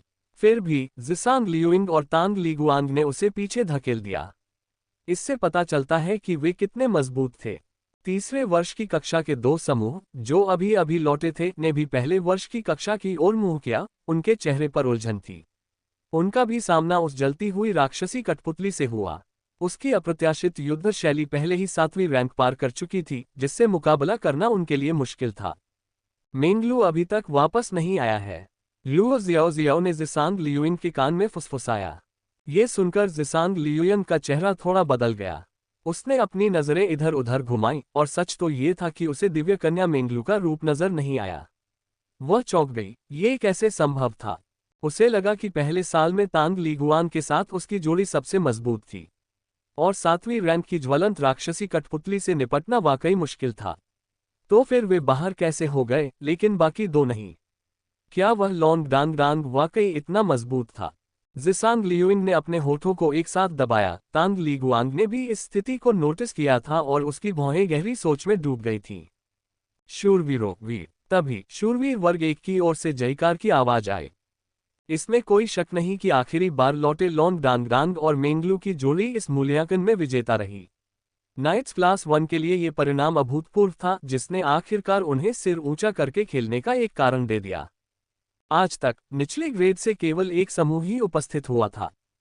तभी एक तेज रोशनी कौंधी और 2 आकृतियां धीरे धीरे नजर आईं। सभी जूनियर छात्रों और शिक्षकों की निगाहें तुरंत उनकी ओर खींच गईं। फिर सब लोग हौंफने लगे। लॉन्ग डांग प्रकाश की चमक में प्रकट हुआ और मेंगलू, जिसने घूंघट पहना हुआ था, उसकी बाहों में लिपटी हुई थी। उसकी आंखें बंद थीं। लड़का सुंदर था और घूंघट के पीछे छिपी लड़की नाजुकता का आभास दे रही थी। वे दोनों एक दूसरे के लिए एकदम उपयुक्त जोड़ी लग रहे थे। लॉन कोन की आंखें लगभग एक पल में बाहर निकल आईं। जो कुत्ता भौंकता है वह काटता नहीं है। ये वास्तव में कभी सब कुछ प्रकट नहीं करता है। शिक्षक को सूचित करते हुए मूल्यांकन के दौरान छात्रा लिंग मेंगलू ने मानसिक रूप से बहुत ज्यादा तनाव लिया और बेहोश हो गई। मैं शिक्षिका से अनुरोध करता हूं कि उसका इलाज करने में मदद करें। लॉन्ग डांग ने उत्सुकता भरी निगाहों की परवाह न करते हुए साहपूर्वक घोषणा की। एक सुनहरी रोशनी ने तेजी से लॉन्ग डांग और मेंगलू को घेर लिया, जिससे पूरा क्षेत्र एक सौम्य सुखदायक आभा से भर गया। एक दुबली पतली कोमल चेहरे वाली महिला तेजी से आगे बढ़ी। वह पुजारी वर्ग 1 की कक्षा शिक्षिका थी। उसने मेंगलू को लॉन्ग डांगडांग की बाहों से लिया और खुद उसका इलाज करने लगी। कुछ ही देर में मेंगलू जाग गई। पहले तो वह स्तब्ध सी दिख रही थी, फिर उसकी नजर लॉन्ग डांगडांग पर पड़ी। लॉन्ग डांगडांग वहीं खड़ी रही, मानो कुछ हुआ ही न हो। थकान का कोई निशान नहीं दिखा। मेंगलू की आंखों में पहले आश्चर्य और फिर शर्मिंदगी झलक रही थी। उसे अच्छी तरह याद था कि जब वह गिरी थी तो ऐसा लगा था जैसे किसी ने उसे पकड़ लिया हो। जूनियर कक्षा का मूल्यांकन यहीं समाप्त होता है। आराम करने के लिए अपनी कक्षाओं में वापस जाएं। मूल्यांकन के परिणाम कल घोषित किए जाएंगे, अकादमी के एक शिक्षक ने घोषणा की। अब तक लांग डांगडांग को नाइट्स क्लास 1 के छात्रों ने घेर लिया था, जिसमें यान याओ भी शामिल था जो उसके पास आया। आप किस अवस्था तक पहुंच गए? क्या आप जलती हुई राक्षसी कठपुतली से मिले? यान याओ ने जल्दी से पूछा। लॉन्ग डांगडांग ने सिर हिलाया। साथ ही छात्र लिंग मेंगलू के पूरे जोरदार हमले के बावजूद हम बड़ी मुश्किल से जलती हुई राक्षसी कठपुतली वाला राउंड पार कर पाए। उसके बाद हम बाहर निकल गए। सचमुच तुम पास हो गए। यान याओ तुरंत उत्साहित हो गया। लांग डांगडांग ने सिर हिलाया। अच्छा बेटा, यान याओ ने उसके कंधे पर थपथपाया। भले ही तुम पहले स्थान पर खिसक गए हो, फिर भी ये पहला स्थान ही है। हाँ, इस बार हमारा नाइट्स वर्ग सबसे नीचे नहीं होगा। अपनी कक्षा यहीं समाप्त करो, वापस जाओ और आराम करो। और यह कहकर वो विजयी भाव से चली गई।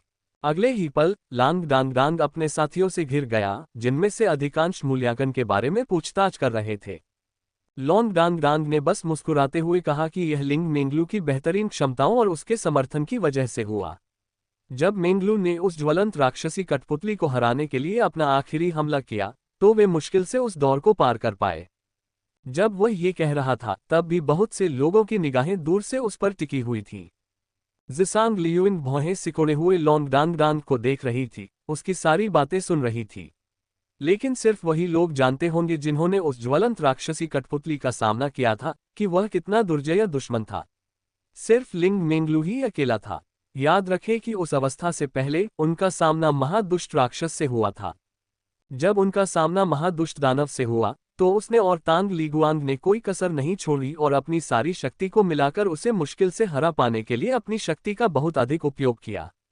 महादुष्ट दानव की युद्ध शक्ति अत्यंत दुर्जय थी, यहाँ तक कि एक अग्निमय दानव कठपुतली से भी अधिक। अग्निमय दानव कठपुतली की शक्ति उसके संयोजन और बहुमुखी प्रतिभा में निहित थी। इतने दुर्जय दुश्मन क्या मेंगलू अकेले उन सब का सामना कर सकती थी? उसे यकीन नहीं हो रहा था। लॉन्ग डांगडांग में वाकई दिखने से कहीं ज्यादा कुछ था। क्या हुआ जिसांग? क्या तुम्हें लगता है कि यह लॉन्ग डांगडांग सचमुच इतना दुर्जय है? लुओ जियाओजियाओ ने पूछा। जिसांग लियुयंग ने सिर हिलाते हुए कहा, मुझे नहीं पता, लेकिन मुझे लगता है कि हमने अब तक शूरवीरों को कम करके आंका है। ये जोड़ी मूल्यांकन परीक्षा शूरवीरों की भूमिका के महत्व को उजागर करती है। नंबर 1 मंदिर में उन्हें हमेशा से ही सबसे ज्यादा महत्व दिया गया है, और इसके पीछे कोई कारण भी नहीं है। साझेदार के रूप में भी भले ही वे उतने शक्तिशाली न हो, उनके प्रयास बहुत बड़ा अंतर लाते हैं। हमने उन्हें गंभीरता से नहीं लिया क्योंकि पिछली परीक्षाओं में उनका प्रदर्शन खराब रहा था, लेकिन ऐसा लगता है कि हमें भविष्य में उन्हें और ज्यादा श्रेय देना होगा। उन्हें अभी तक घोड़ों पर निर्भर रहना पड़ा है। लुओ जियाओजियाओ कुछ हैरान हुई। आमतौर पर शांत रहने वाली जिसांग लियुयंग ने अभी अभी काफी कुछ कहा था, जिससे पता चलता था कि इस घटना का उस पर गहरा असर पड़ा था। छात्रावास लौटते हुए लॉन्ग डांगडांग लॉन्ग कोनकोन से उसके मूल्यांकन के बारे में पूछ रहा था। अपने विजयी प्रदर्शन के बाद लॉन्ग कोनकोन गर्व से फूला हुआ था। नाइट्स क्लास 1 में वह केवल लॉन्ग डांगडांग और म्यू ई से पीछे रहकर तीसरे स्थान पर रहे। हे होंगिन ने लॉन्ग कोनकोन के उत्कृष्ट प्रदर्शन की लगातार प्रशंसा की।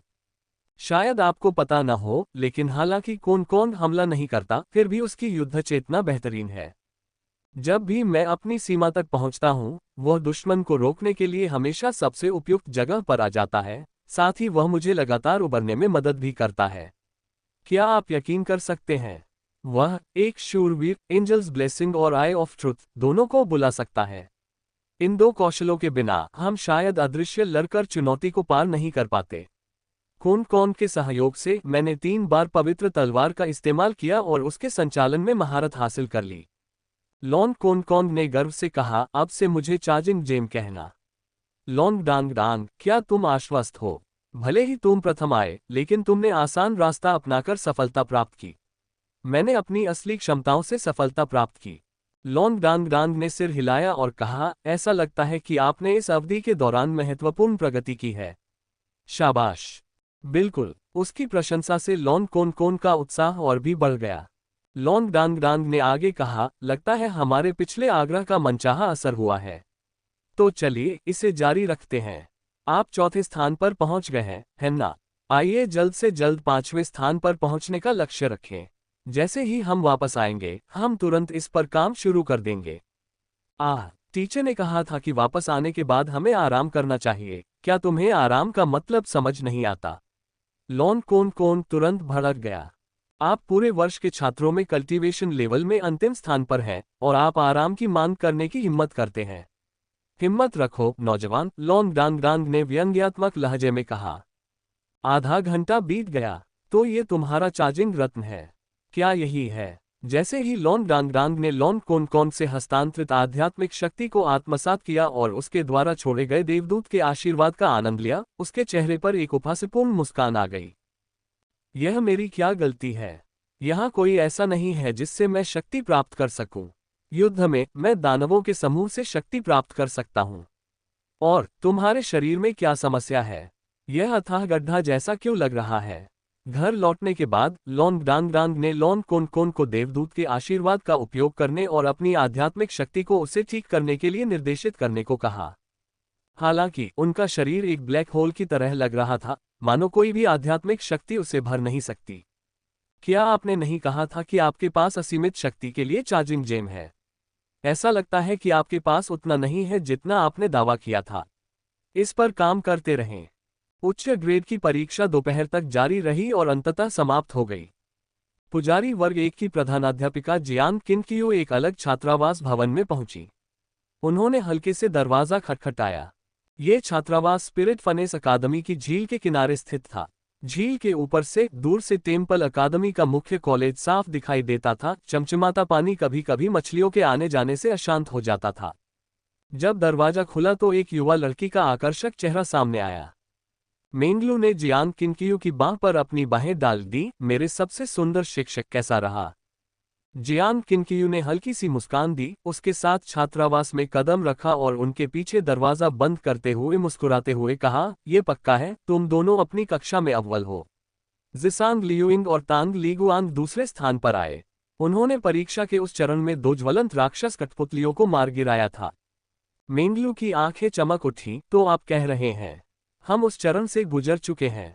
हाँ, आप पास हो गए। मेंगलू की आंखें सिकुड़ गईं, उसकी निगाहें तेज हो गईं। शाबाश लॉन्ग डांग डांग। घोर अंधकार से भरी दुनिया में वह पूरी तरह से बैंगनी कवच में लिपटा हुआ था।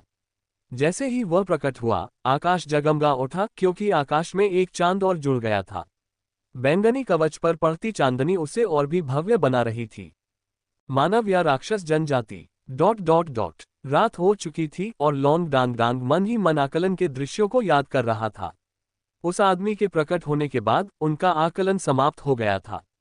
उससे युद्ध में भिड़ने का तो कोई मौका ही नहीं था। यह आत्मा की भट्टी का फैसला रहा होगा कि वे किसी भी तरह से उसका मुकाबला नहीं कर सकते, इसलिए आकलन समाप्त हो गया। अगर यह राक्षस जाति का सदस्य है तो ये किस तरह का राक्षस है? ये बिल्कुल इंसान जैसा दिखता था। क्या ये 7वीं रैंक का राक्षस था? तार्किक रूप से 6ठी रैंक के शिखर पर 3 ज्वलंत राक्षस कठपुतलियों को हराने के बाद अगला राक्षस 7वीं रैंक का होना चाहिए था। उसे उस समय का एहसास साफ याद है, एक तरह का श्रेष्ठता का दबाव। प्रतिद्वंदी की बैंगनी आंखें गर्व और उदासीनता से भरी थीं। जब वह उसकी तरफ देखता तो मानो किसी चींटी को देख रहा हो। 7वें दर्जे के उच्च श्रेणी के राक्षस। वह सोच रहा था कि ऐसे प्राणियों से मुकाबला करने के लिए उसे किस स्तर की साधना की आवश्यकता होगी। अभ्यास के दिनों के बाद लॉन्ग डांग डांग की साधना वास्तव में चौथे क्रम के शिखर पर थी और उसकी कुल आध्यात्मिक शक्ति लगभग 2000 अंकों के आसपास थी। हालांकि वह अभी तक 5वें क्रम तक नहीं पहुंच पाया था। 5वां स्थान सभी प्रमुख व्यवसायों के लिए एक महत्वपूर्ण मोड़ है और इसका सबसे महत्वपूर्ण संकेत आध्यात्मिक शक्ति का द्रवीकरण है। इसलिए 5वां स्थान केवल आध्यात्मिक शक्ति में सफलता से ही प्राप्त नहीं किया जा सकता। यदि आध्यात्मिक शक्ति को द्रवीकृत नहीं किया जा सकता तो 2000 से अधिक अंकों तक पहुंचना अनिवार्य रूप से असंभव है। लॉन्ग डांग डांग अपने उच्च पद के विरोधियों को हराने में सक्षम था, क्योंकि उसके विस्फोट और क्लोन कौशल के विशेष गुण, साथ ही उसके बलिदान कौशल से प्राप्त शक्तियां भी थीं। विशुद्ध रूप से साधना के संदर्भ में उसके और पांचवें पद के बीच एक अंतर है। हालांकि आध्यात्मिक शक्ति को द्रवीभूत करना कोई आसान काम नहीं है, खासकर उसकी आध्यात्मिक शक्ति के अद्वितीय गुण को देखते हुए, जिसके द्वारा वह जादुई आध्यात्मिक शक्ति और जन्मजात आंतरिक आध्यात्मिक शक्ति दोनों का विकास करता है, जिन्हें एक दूसरे में परिवर्तित किया जा सकता है। उसकी जादुई आध्यात्मिक शक्ति में कई विशेषताएं भी हैं। युद्ध के दौरान ऐसी प्रतिभाएं वास्तव में उसकी लड़ाकू शक्ति को उसके साथियों से कहीं आगे निकलने में सक्षम बनाती हैं, लेकिन आगे निकलने की लागत भी उसके साथियों की तुलना में कहीं अधिक होती है। हाई जीफेग ने सचमुच उसे बताया था कि आगे बढ़ने की जल्दी मत करो और ज्यादा संचय करो और ज्यादा अंतर्दृष्टि हासिल करो। जब नींव मजबूत हो तभी सफलता स्वाभाविक रूप से मिल सकती है। इस आकलन का लॉन्ग डांग डांग पर गहरा प्रभाव पड़ा, खासकर जब उसने अपने बलिदान कौशल का प्रयोग किया। अपने शरीर और आध्यात्मिक शक्ति के दहन की प्रक्रिया के दौरान उसने अपनी आध्यात्मिक शक्ति में स्पष्ट रूप से विकास महसूस किया। उस समय उसकी आध्यात्मिक शक्ति बलपूर्वक द्रव अवस्था में परिवर्तित हो गई थी। न केवल द्रव आध्यात्मिक शक्ति के गुण बदल गए, बल्कि उसकी अंतर्निहित शक्ति भी उल्लेखनीय रूप से बढ़ गई। उदाहरण के लिए, इसी प्रकार आध्यात्मिक शक्ति में 2000 अंक, मूल गैसीय आध्यात्मिक शक्ति और द्रव आध्यात्मिक शक्ति बिल्कुल एक ही चीज नहीं है। चाहे वह शक्ति हो, पुनर्प्राप्ति हो या विस्फोट हो, सभी में गुणात्मक परिवर्तन हुए हैं। सीधे शब्दों में कहें तो अगर लॉन्ग डांग डांग के पास उसका क्लोन न होता और वह जियान म्यू से आमने सामने लड़ता, तो सिर्फ विस्फोट पर निर्भर रहना उसके लिए प्रतिद्वंद्वी को हराना मुश्किल होता। क्लोन उसे कम समय में अपनी ताकत से कई गुना ज्यादा विस्फोटक शक्ति प्रदान करते हैं, जो रैंकों को पार करने की कुंजी है। इस बीच इस युद्ध में मेंगलू की युद्ध शैली ने उसके क्षितिज का बहुत विस्तार किया। चाहे वह स्पिरिट भट्टियों का सम्मिश्रण हो या स्पिरिट भट्टियों और कौशलों का सम्मिश्रण, सभी ने अत्यंत उन्नत तकनीक का प्रदर्शन किया। भले ही उसने बलिदान कौशल का इस्तेमाल करके जबरदस्त लड़ाई लड़ी हो, फिर भी लॉन्ग डांग डांग को लगा कि शायद वह अपनी उस चचेरी बहन का मुकाबला नहीं कर पाएगा। उसकी तरल आध्यात्मिक शक्ति, शक्तिशाली कौशल और आत्मा की भट्टियां लगभग सभी लॉन्ग डांग डांग से बेहतर थीं। याद रखें, वह एक पुजारी है, युद्ध केंद्रित पेशा नहीं। वह इतनी शक्तिशाली थी, क्या उसके स्तर की दूसरी प्रतिभाएं कम दुर्जय नहीं होंगी? और उसके माथे से निकली उस नन्ही परी का क्या मतलब था? ऐसा लग रहा था कि वह आत्मा की भट्टी की शक्ति थी, लेकिन पूरी तरह से नहीं, जिससे एक अस्पष्ट सा आभास हो रहा था। अगर वह भी आत्मा की भट्टी थी, तो मेंगलू के पास 3 शक्तिशाली आत्मा की भट्टियां होंगी। freewebnovel.com। उसकी तुलना में उसने मैदान में अपनी दिव्य कमल आत्मा भट्टी का भी इस्तेमाल नहीं किया। हालांकि पवित्र विप्थन आत्मा भट्टी उपयोगी थी, लेकिन उसमें आक्रमण क्षमता का अभाव था। ये सब उसकी कमियां थीं। आत्मा भट्टी के दैवी चयन अनुष्ठान में उसे इस संबंध में कुछ क्षतिपूर्ति करनी पड़ी। साथ ही उसकी चचेरी बहन ने बताया कि इस साल की क्लास चैंपियन को एक खास इनाम मिलेगा। उसकी प्रतिभा को देखते हुए उसने उसे इतना महत्व दिया कि मूल्यांकन में उसने अपना तुरुप का पत्ता भी चला दिया। ये खास इनाम जरूर असाधारण होगा, लेकिन उसे समझ नहीं आ रहा था कि वह क्या है। उसे उससे पूछने का कोई मौका ढूंढना था। रात ध्यान में बीत गई। अगली सुबह जैसे ही सूरज उगा, हमेशा की तरह स्कूल जाने का समय हो गया। हालांकि आज के लगभग सभी विषय कल के मूल्यांकन के इर्द गिर्द ही घूम रहे थे। जैसे ही लॉन्ग डांग डांग और लॉन्ग कोंग कोंग ने कैफेटेरिया में प्रवेश किया, उन्होंने इसका पूरा अनुभव किया। जिस कैफेटेरिया में वे थे, वह सिर्फ पहली कक्षा के छात्रों के लिए था। कैफेटेरिया ज्यादा बड़ा नहीं था। जैसे ही वे अंदर गए, उन्होंने तुरंत कई छात्रों का ध्यान अपनी ओर खींच लिया। अपने सहपाठियों के बीच भी वे लॉन्ग डांग डांग और लॉन्ग कोंग कोंग में तब तक अंतर नहीं कर पाते थे जब तक कि दोनों बोल न दें, क्योंकि दोनों दिखने में एक जैसे लगते थे। लेकिन जैसे ही वे मुंह खोलते, उन्हें तुरंत पहचाना जा सकता था। डांग डांग कोंग कोंग, इधर आओ। जियान म्यू, जिसने पहले ही खाने की जगह ढूंढ ली थी, ने उनकी ओर हाथ हिलाया। लॉन्ग डांग डांग और लॉन्ग कोंग कोंग अपने कुछ छात्रावास के साथियों के साथ वहां पहुंचे और लगभग सभी नाइट्स क्लास 1 के सदस्य वहां एकत्र हो गए। इस मूल्यांकन में अगर सबसे ज्यादा प्रगति करने वालों की बात करें तो वह निस्संदेह नाइट्स क्लास 1 ही होगा। हालांकि अभी नतीजे घोषित नहीं हुए थे, फिर भी कुल मिलाकर मध्यम रैंकिंग तय थी। और तो और उनके पास लॉन्ग डांग डांग था जो पहले स्थान पर था।